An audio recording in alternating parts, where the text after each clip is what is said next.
There's a wonderful phrase that I heard today, and that phrase is win before you begin. Now, when you think about it, it might be a very pithy phrase, but what it refers to, of course, is being prepared before you start whatever task it is that you're starting. And that, of course, is very relevant to private practice, because when you get started in private practice, if you haven't seen any patients before, you will know that there are a small handful of things that you need to get sorted out from the get-go. So where are you actually going to see the patients? So admitting rights and so on. You'll need to look at your indemnity. You'll need to have a private secretary, or at least somebody to take the calls. You'll need to get these, few things and a couple of other things sorted out.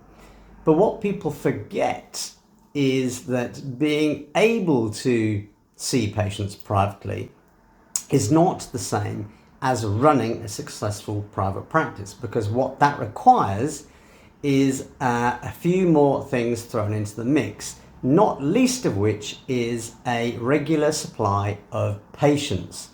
Now, in the NHS, of course, you've got more patients than you know what to do with, more patients than you can possibly help, because GPs will send them your way and there is a huge demand.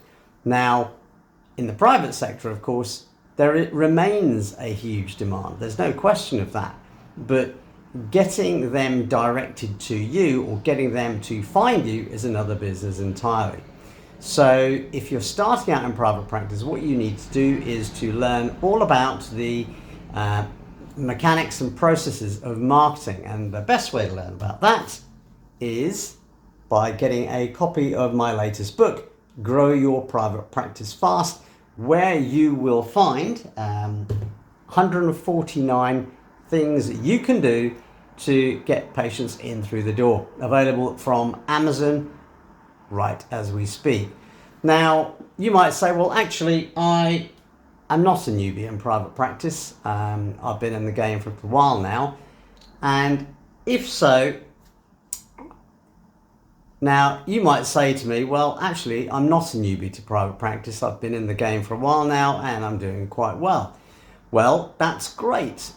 But what you want to do, I am sure, is to either keep your current income the way it is, so that you get rid of those gaps and you get rid of those vacant spots in your clinics, endoscopy lists, theatre lists and whatever.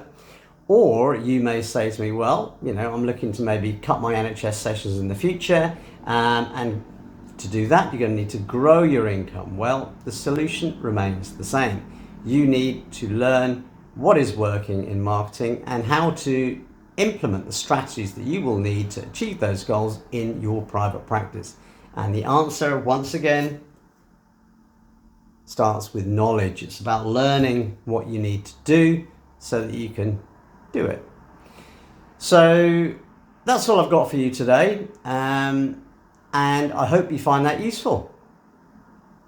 So that's all I've got for you today. I hope you find that useful, and what I would say is that whether you're just starting out in private practice or you're a very experienced chap with even multiple clinics, this book will help you. Have a great day. Bye-bye.